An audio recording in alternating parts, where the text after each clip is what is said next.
Hello. Good morning दोस्तों। Good morning बेटा। तो आज की क्लास स्टार्ट करते हैं हम लोग।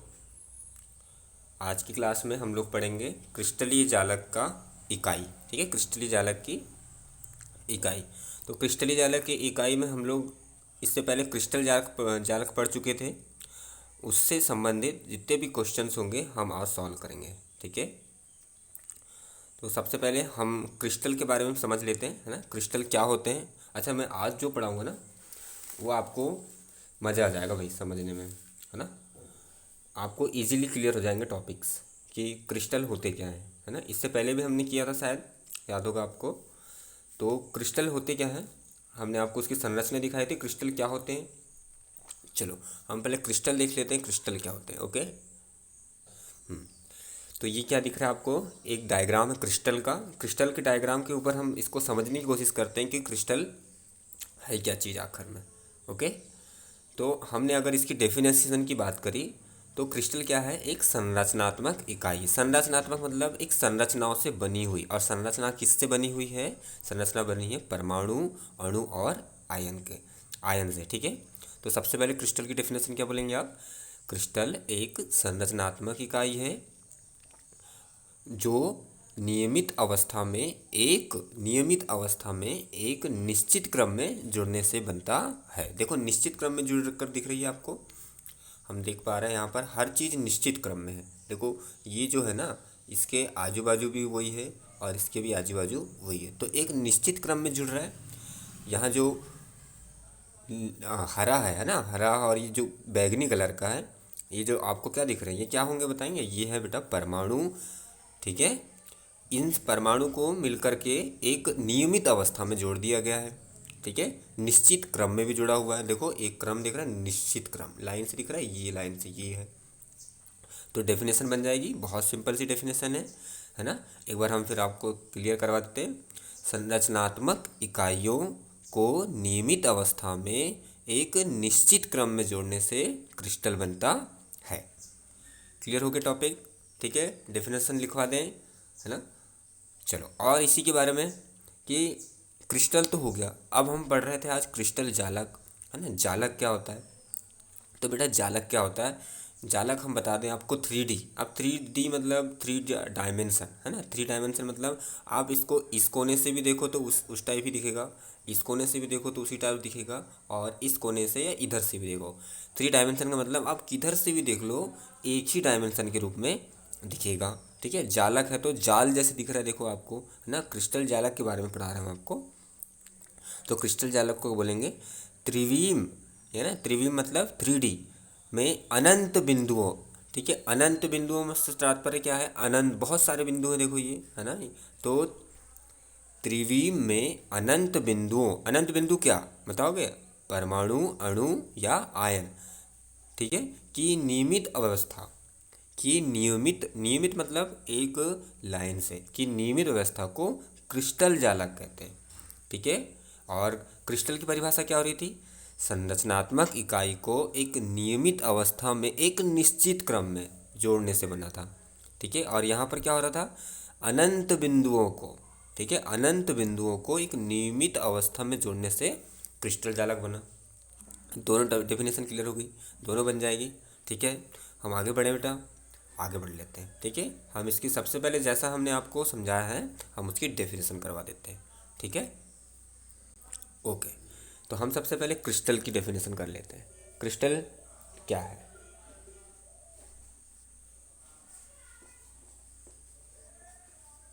ठीक है, हमने एक डायग्राम लिया, डायग्राम के हिसाब से क्रिस्टल को समझा। अब हम देखते हैं इसकी डेफिनेशन। ठीक है,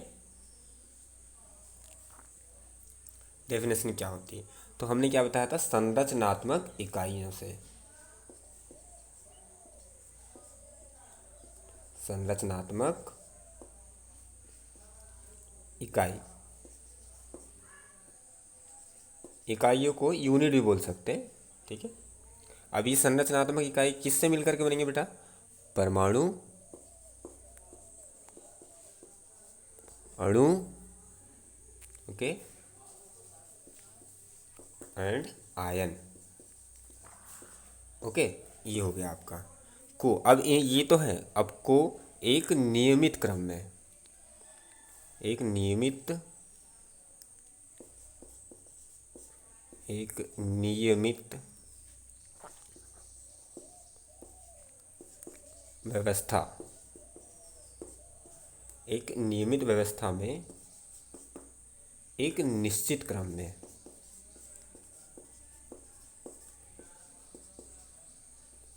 एक निश्चित क्रम में जुड़ने से बनता है।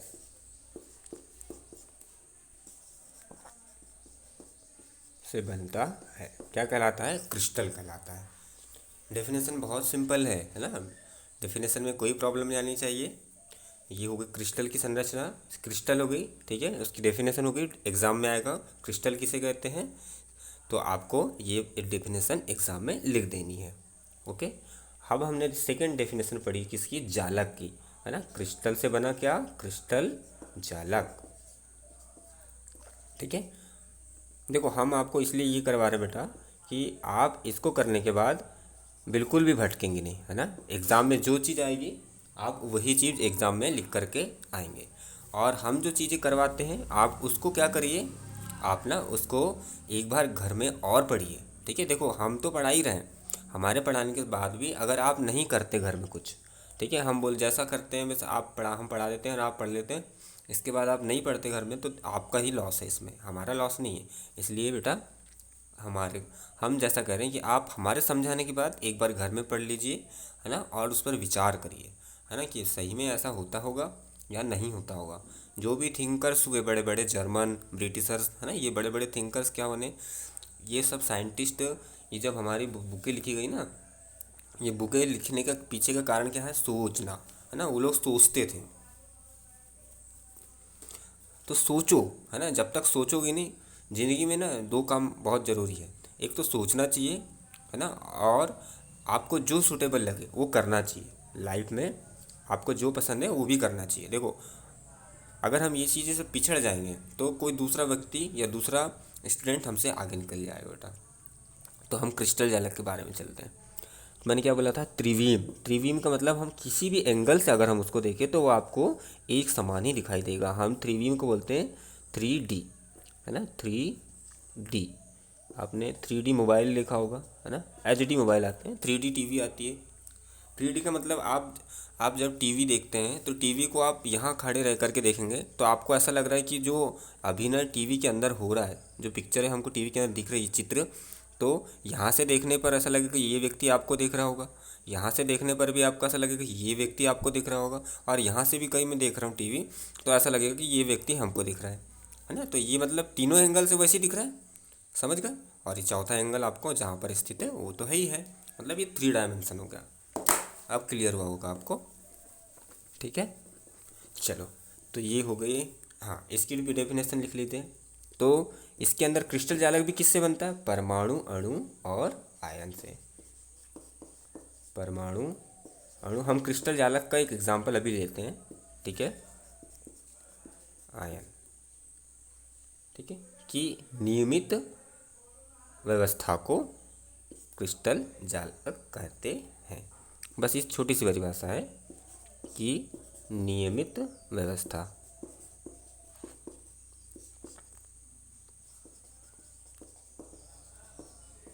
कि नियमित व्यवस्था को क्रिस्टल जालक कहते हैं, ठीक है। यहाँ राइटिंग ओवर राइटिंग हुई थोड़ा, जालक, गुड, ये रहा बढ़िया आपका, ठीक है, गुड। अब ये तो दोनों चीज़ें हो गई, है ना। अब हम देखते हैं इसके नोट, है ना। नोट में हम जो पढ़ेंगे बेटा उस चीज़ को केयरफुली वॉच करेंगे, ठीक है। तो देख लेते हैं क्या क्या चीज़ें होती है, ठीक है। तो हम पहले डायग्राम देख लेते हैं, क्योंकि डायग्राम तो देखना पड़ेगा हमको। तो डायग्राम चल लेते हैं।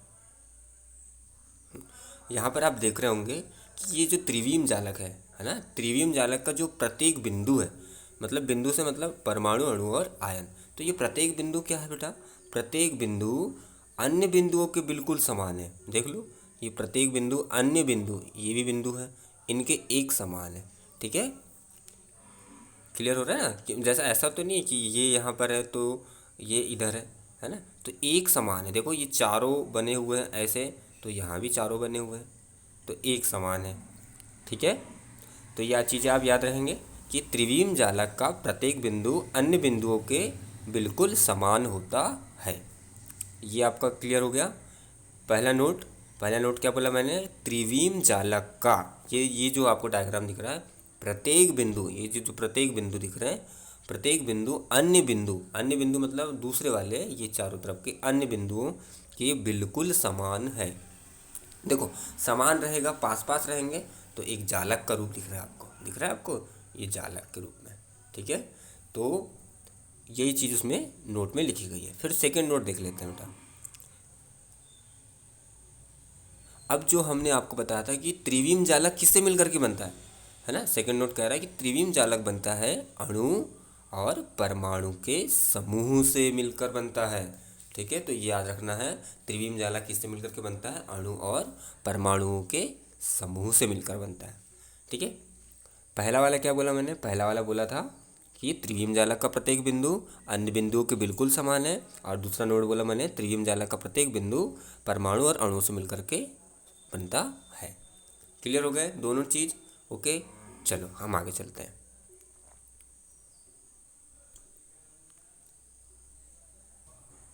देखो बेटा, हमने जो आपको अभी एक क्रिस्टल जालक में समझाई, वो बातें को हमने यहाँ पर नोट कर दिए। त्रिविम जालक का प्रत्येक बिंदु अन्य बिंदु को बिल्कुल समान था, हमने देखा। ठीक है, और त्रिविम जालक का प्रत्येक बिंदु परमाणुओं या परमाणुओं के, है ना, परमाणुओं के समूह को प्रदर्शित करता है। ठीक है, तो यहाँ तक आई होप आपको क्लियर हुआ होगा बेटा, है ना। तो आप इसको नोट कर लीजिए जल्दी से, और या तो फिर आप स्क्रीनशॉट रख सकते हैं इसका।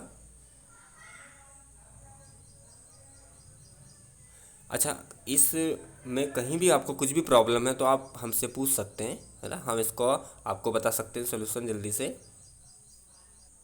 ओके, हम चलते हैं बेटा अगले टॉपिक पर, और अगला टॉपिक कह रहा है हमारा कि क्रिस्टल जालक का निर्माण कैसे होता है।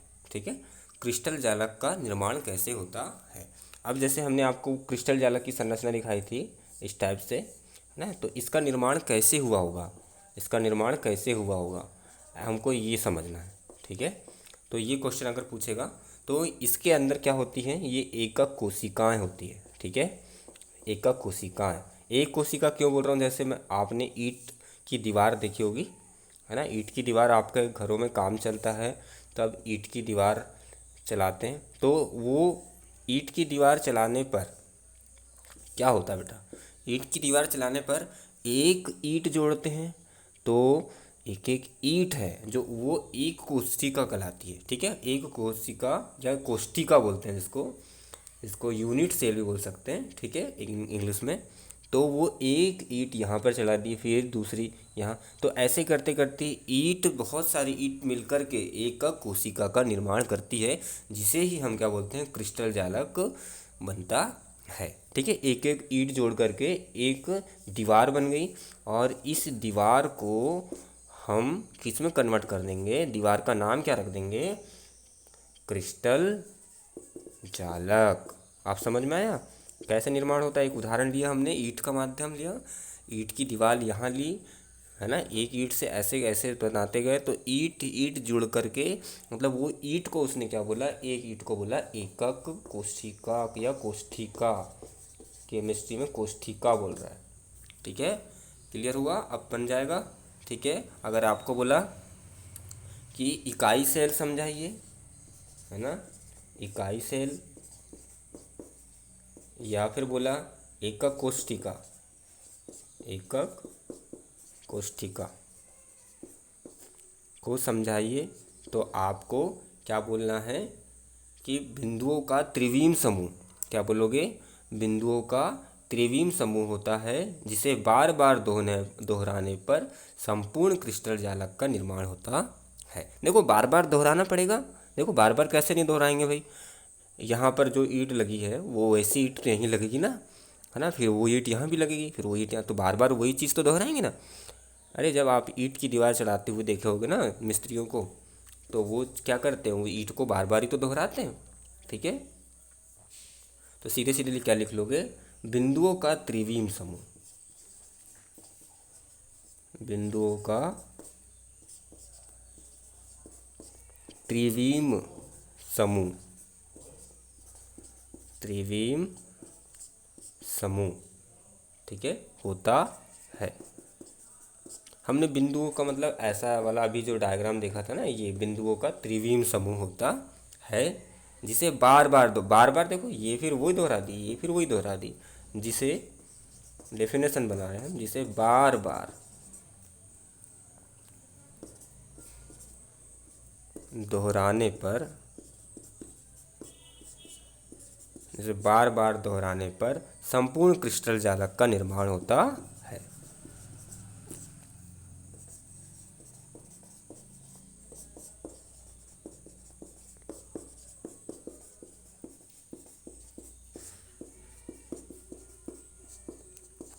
ओके, क्लियर हुआ बेटा।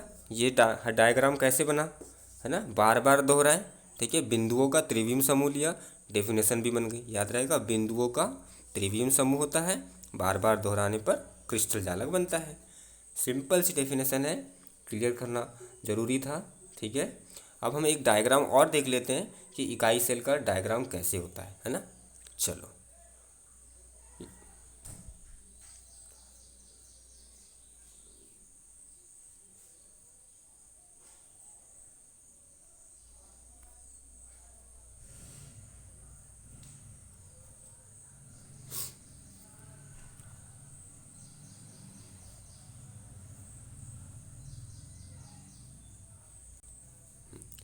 यहाँ पर देखना था बेटा हमको, ये तो क्रिस्टल जालक हो गया, है ना। अब हमको क्रिस्टल जालक के त्रिविम वाले देखना था।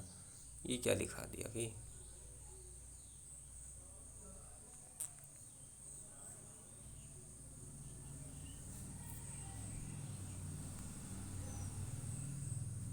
ये आ गया आपका, है ना। यहाँ पर देखना था हमको, ये डायग्राम, ये वाला, ये बेटा,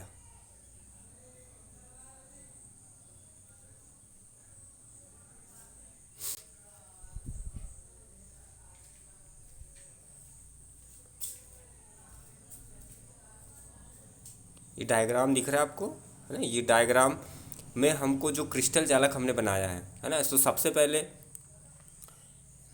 पहले हमने क्या किया होगा उसमें सोचिए थोड़ा सा।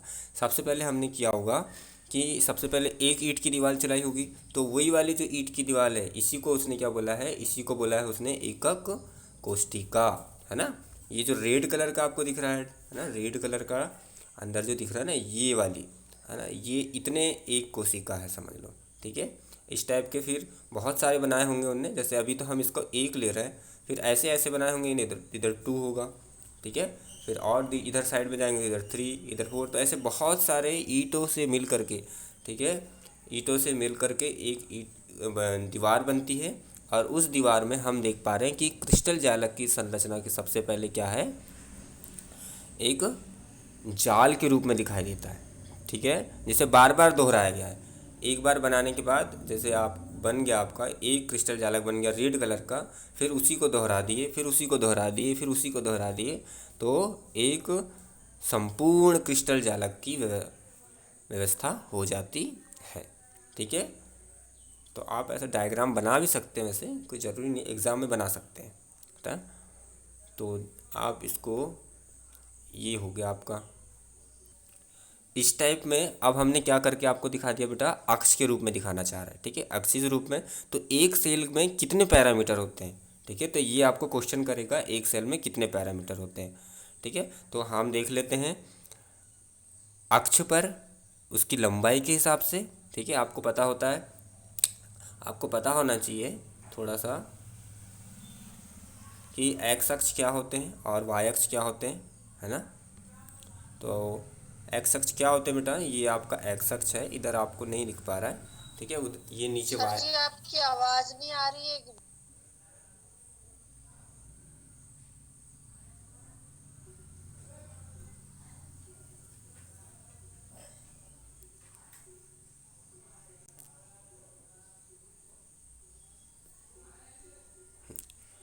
सॉरी बेटा, हम माफ़ी चाहेंगे थोड़ा, है ना। चलो, हम ये कह रहे थे बेटा कि जो इकाई सेल है ना, इकाई सेल का एक हिस्सा ये वाला, ठीक है, इकाई सेल का एक हिस्सा है ये, है ना, एक हिस्सा है ये। तो हम इसको किस रूप में दिखाएंगे? हम एक हिस्से को, जैसे ये इधर इस साइड बना हुआ है आपका, ये इस साइड, उसको हमने अक्ष के रूप में इधर बना दिया है, ठीक है, ग्राफ के माध्यम से। अब हमको इसमें पैरामीटर निकालना है, ठीक है, कितने पैरामीटर हैं। तो हम देख लेते हैं, इस डायग्राम को भी बनाने की कोशिश कर लेते हैं, और इसके अकॉर्डिंग हम इसकी लंबाई निकालेंगे और अक्षीय लंबाई और अक्षीय कोण निकालेंगे, ठीक है। ये आपको पता है ना, अल्फ़ा, बीटा और गामा, ठीक है। तो ये भी आपको पता होना चाहिए कि ये देखो, एक्स अक्ष पर क्या दिख रहा है आपको? एक्स अक्ष पर ए है ना, वाई अक्ष पर बी है, और जेड अक्ष पर सी है। ये भी आपको पता होना चाहिए। तो ये अक्षीय लंबाई है, ठीक है। ए बी सी क्या है बेटा? अक्षीय लंबाई है, ठीक है। और ये अल्फ़ा बीटा गामा क्या है? ये अक्षीय कोण है, ठीक है। तो अक्षीय लंबाई और अक्षीय कोण देख लेते हैं हम कितने बनते हैं। ओके, चलो।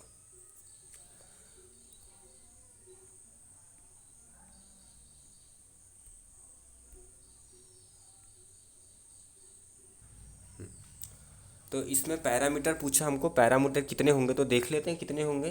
तो अक्षीय लंबाई क्या होगी देख लेते हैं। अक्षीय लंबाई, अक्षीय लंबाई कितनी होगी बेटा? अक्षीय लंबाई देख लेते हैं। तो ए देखो, ए है वो किस अक्ष पर है? अक्षीय लंबाई एक्स पर है, ठीक है। तो ए हो गई एक्स पर, एक्स की अक्षीय लंबाई ए, और वाई की अक्षीय लंबाई बी, और जेड की अक्षीय लंबाई सी, ठीक है, सॉरी ये सी, इस साइड जेड, ठीक है। तो ये हो गई तीन, ठीक है। अब देख लेते हैं, अक्षीय लंबाई तीन निकल गई, ठीक है। अब हमको देखना है इसमें कोण कौन से बनेंगे, ठीक है। तो देखो, याद रखना बेटा, इसमें कैसे कोण बनाते हैं, ठीक है। जिधर ए है, ठीक है, जिस साइड में ए है, ठीक है, उधर क्या बनेगा? उधर बनेगा अल्फ़ा, याद रहेगा, ए मतलब अल्फ़ा। तो ए रहा तो अल्फ़ा कोण, बी रहा तो बीटा कोण, और सी रहा तो गामा कोण, ठीक है। ये याद रखिएगा आप, ठीक है। तो अब इसमें जैसे ध्यान देना है आपको कि ए कैसे बनेगा, ठीक है। तो जैसे यहाँ देखो, बी और ए क्या गायब है बताओ? ए, इनमें से दोनों में से क्या गायब है? ए बी आए तो ए बी में क्या गायब हुआ? ए बी में क्या गायब हो गया? जो गायब रहेगा वो कोण यहाँ आएगा। क्या गायब दिख रहा है आपको? गामा, है ना, इसको गामा बोलते हैं, ओके। तो ए बी में जो गायब है वो कोण यहाँ बनेगा, गामा, ओके। सी ए में क्या गायब है? सी ए में बीटा गायब है, तो यहाँ बनेगा बीटा कोण, ओके। और बेटा सी बी में क्या गायब है बताओ? सी बी में अल्फ़ा गायब है, तो यहाँ क्या बनेगा? अल्फ़ा कोण। ये कोण बनाते आना चाहिए आपको, ठीक है। हमने आपको बता दिया अच्छे से कि कोण कैसे बनाने हैं इसमें त्रिविम ज्यामिति में, ठीक है। तो अक्षीय कोण देख लेते हैं क्या होंगे भाई अक्षीय कोण इसके। अक्षीय कोण, अक्षीय कोण क्या होंगे? तो देखो, अल्फ़ा देख लेते हैं सबसे पहले। अल्फ़ा कोण में अल्फ़ा किसके बाद बन रहा है? अक्षीय कोण बताओ जरा। अल्फ़ा बन रहा है बेटा, अक्षीय कोण देखो, अल्फ़ा बन रहा है बी तथा सी के मध्य। तो इसको लिख दीजिए बी तथा सी के मध्य, ठीक है। बीटा कोण किस में बन रहा है बताओ? बीटा कोण बन रहा है, बीटा कोण किस में बन रहा है? सी तथा ए के मध्य, है ना, या ए तथा सी के मध्य, दोनों तरफ से बोलो तो एक ही बात है। ए तथा सी के मध्य। फिर गामा कोण किस में बन रहा है बेटा? गामा कोण, गामा कोण देखो, गामा कोण बन रहा है बी तथा ए के मध्य या ए तथा बी के मध्य, है ना, ए तथा बी के मध्य। ठीक है, ये क्लियर हुआ? तो अब कितने पैरामीटर हो गए, दिमाग लगाओ। देखो ये 3 और ये 3 कितने हो गए? 3 और 3 6 हो गए। तो पैरामीटर कितने हो जाएंगे? पैरामीटर हो जाएंगे 6। तो इस टाइप से आपको निकालना है सिंपल सा, बहुत सिंपल है ना। तो ये आपको एग्ज़ाम में पूछेगा पैरामीटर, ठीक है, यूनिट सेल के, ठीक है। तो आप आराम से निकाल सकते हैं, एक यूनिट सेल में 6 पैरामीटर होते हैं, ठीक है। या हम इसको मोटे रूप में बोल सकते हैं कि एक दीवार बनाने में 6 ईंट लग रहे हैं, ऐसा अगर हमको समझना है तो एक दीवार बनाने में 6 ईंट। उसी प्रकार एक क्रिस्टल जालक बनाने में हमारे को एक इकाई की कितने बन रहे हैं? 6 बन रहे हैं, 6 लग रहे हैं, ठीक है। ओके, तो यहाँ तक आई होप आपको क्लियर हुआ होगा। तो आप इसको जल्दी से राइट कर लो या स्क्रीनशॉट ले लीजिए। देखो हमने कुछ एग्जाम्पल्स लिए हैं बेटा। एग्जाम्पल्स में क्या है कि इन एग्जाम्पल को हम पहचानेंगे, और जैसे एक एग्जाम्पल लेते हैं हम ईंट का एग्जाम्पल, है ना। तो ईंट किस टाइप से बनानी है, तो अगर हमने अक्ष में लिया एक ईंट की डिज़ाइन, ये डिज़ाइन लिया है ना, अक्ष की डिज़ाइन क्या लिया, ये वाली डिज़ाइन ए बराबर बी बराबर और सी, मतलब एक ईंट लिया आपने और उस ईंट को आपने देखा होगा कि तीनों तरफ से क्या कर दिया, बराबर कर दिया, ठीक है। मतलब उसकी डिज़ाइन, हम एक कारखाने गए और कारखाने में बोला कि हमको ईंट दिखाइए, तो उसने हमको ये ईंट दिखाया, बोला कि ये इधर से भी बराबर होगा, इधर से भी और इधर से भी, ठीक है। हम भी मान गए, चलो तीनों के बीच 90 अंश का कोण भी बनेगा जब बराबर होगा तो, है ना। अब क्या बोल रहा है कि इसका जो उदाहरण है ना, वो क्या होनेगा, जब हम इसको बना लेंगे, तैयार कर लेंगे, तो ये बनेगा NaCl या कापर या KCl, ठीक है, या फिर जिंक भी ले सकते हैं या हीरा ले सकते हैं, ठीक है, या ब्लेड ले सकते हैं, ठीक है। ब्लेड जो हमारे यहाँ यूज़ की जाती है उस टाइप से, ठीक है। हीरा तो आपने देखी ही है। तो उसके अंदर की जो आकृति होगी, है ना, वो आकृति क्या बोलेगा, क्रिस्टल में घनीय होगा। तो एग्ज़ाम में पूछेगा आपको कि NaCl की आकृति क्या होती है, तो आपको लिखना पड़ेगा घनीय, ठीक है। और अक्ष में क्या बोलोगे, ए बराबर बी बराबर सी होती है, और इनके मध्य का कोण क्या होता है, यानी अल्फा बीटा गामा। जो हमने आपको अभी आकृति दिखाई थी बेटा, बनाकर समझाई थी, वही आकृति सेम यही है, ठीक है। उसी प्रकार की डिज़ाइन बनेगी यहाँ पर। चलो यहाँ तक ठीक है भाई। अब देखो यहाँ पर आपको डायग्राम में क्लियर नहीं दिख पा रहा है पिक्चर में, हम एक और अच्छी पिक्चर सेंड कर देंगे। तो यहाँ पर ये जो है ए बराबर बोला, दूसरे कारखाने गए, ठीक है, दूसरे कारखाने गए तो बोला ए बराबर बी बराबर, तो सही है भाई, ए बराबर यानी ये दोनों तो सही है, लेकिन जो तीसरा डिजाइन है उसने बोला कि ये नहीं रखना है ना। वो कारखाने में उसने बोला कि इधर से तो बराबर रहेगा, लेकिन डिज़ाइन अब ऐसी कर देगा वो। अब ऐसी ईंटें भी बनने लगी है, ठीक है। हम ऐसा समझा रहे हैं आपको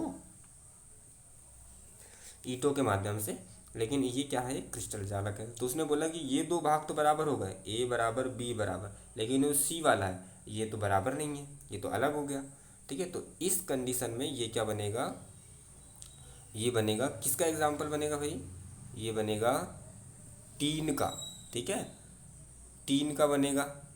और एक एग्जाम्पल जो हम आपको अच्छे से देख नहीं पा रहे हैं, है ना, उसको देख लेंगे फिर, उसका बनेगा, ठीक है। हम ऐसा करके देख लेते हैं, श्वेत टीन, है ना, श्वेत टीन या फिर tin oxide, Titan, calcium sulphate, ये इनके उदाहरण होंगे। और इनकी आकृति आपको एग्जाम पूछेगा तो क्या लिखोगे, चतुष्फलकीय होती है, ओके। अब हम तीसरे कारखाने गए, तीसरे कारखाने वाले ने बोला भाई कि ए बी बराबर नहीं रहेगा, यानी डिज़ाइन भी ऐसी बराबर नहीं रहेगी, है ना, डिज़ाइन भी बराबर नहीं रहेगी, किसके, एक भी डिज़ाइन बराबर नहीं रहेगी। मतलब ये यहाँ पर ऊपर में ऐसी बना देगा, इधर में कहीं ऐसी बना देगा, है ना, और तीसरी डिज़ाइन को बोलेगा कि मैं ऐसे ब्रेक ब्रेक करके बना देता हूँ, डॉट डॉट डॉट डॉट, ठीक है। मतलब तीनों डिज़ाइन अलग हो गई। अब ये जो है क्रिस्टल जालक, ये क्या होगा, विषम लंबाक्ष, विषम लंबाक्ष, ठीक है, जिसको हम बोलेंगे कि जिसके मध्य का कोण तो 90 डिग्री से रहेगा, ठीक है। तीनों के मध्य का कोण 90 डिग्री नहीं रहेगा, देखो यहाँ नॉट लगा हुआ है ना, तो 90 डिग्री नहीं बनेगा, ठीक है। यहाँ पर समझ में आ रही बात, ये नॉट लगा हुआ, इनके बीच में क्या है, क्रॉस है, तो नॉट होता है उसका मतलब। फिर क्लियर हो रहा है ना, ये सब कॉन्सेप्ट क्लियर होने चाहिए बेटा। हम ऐसे कितने ईंट बनाएंगे, हम ऐसे बनाएंगे 1 2 3 4 5 6 7, और ऐसे 7 ईंटों की डिज़ाइन अलग अलग करके देखेंगे, ठीक है। ये बराबर नहीं होगा तो यहाँ कोण भी बराबर डिफरेंट करेंगे। तो हर कंपनी का आपको पता होगा कि हम जब कोई भी चीज़ बनाते हैं ना, तो कंपनी की एक वहाँ पर रिक्वायरमेंट होती है ना, कि बोले ये डिज़ाइन हमारा है, आप इसके को नहीं बना सकते। जैसे सरकार उसको एक पेटेंट देती है, पेटेंट मतलब कि ये तुम्हारा डिज़ाइन है, इसके लिए तुमने हमसे हमसे अथॉरिटी ली है, और इसके एक उदाहरण के लिए बता रहे हैं, ऐसा कुछ नहीं है, लेकिन हम एक क्रिस्टल जालक के रूप में समझाने की कोशिश कर रहे हैं। तो एक डिज़ाइन, जैसे हीरे का डिज़ाइन बना रहे हैं, ठीक है, मान लो एक कंपनी है हीरा बना रही है, हीरा तो क्रिस्टल जालक से बनता है, एक कंपनी हीरा बना रही है और वो हीरे की डिज़ाइन उसने बना दी है बढ़िया इस टाइप से, है ना, बना दिया। अब इसी डिज़ाइन को अगर कोई मैं बोलूँ कि बॉम्बे की कंपनी बनाएगी, तो बेटा उस पर केस कर दिया जाएगा, समझ गए, केस कर दिया जाएगा। तो उसी टाइप से यहाँ भी वो कह रहा है कि यदि ये डिज़ाइन नहीं चलेगी इस टाइप से, तो इनके नाम भी अलग अलग होंगे, ठीक है। तो एक का होगा कोणीय, एक का होगा त्रिकोणीय, है ना, एक का होगा षटकोणीय, एक अंताक्ष, विषम लंबाक्ष, चतुष्फलकीय, घनीय, ठीक है। किसी के कोण 90 होंगे, किसी के नहीं होंगे, किसी के 120 होंगे। कोई इसकी जो इकाई सेल के प्रकार होंगे, कोई सरल बनेगा, है ना, या फिर किसी में 8 कोण बनेंगे, किसी में 8 कोण बनेंगे, किसी में सरल केंद्रक बनेगा। तो ये सब चीज़ें आपको इकाई सेल में याद रखनी होगी, है ना। तो और इनके एग्जाम्पल्स याद रखने पड़ेंगे।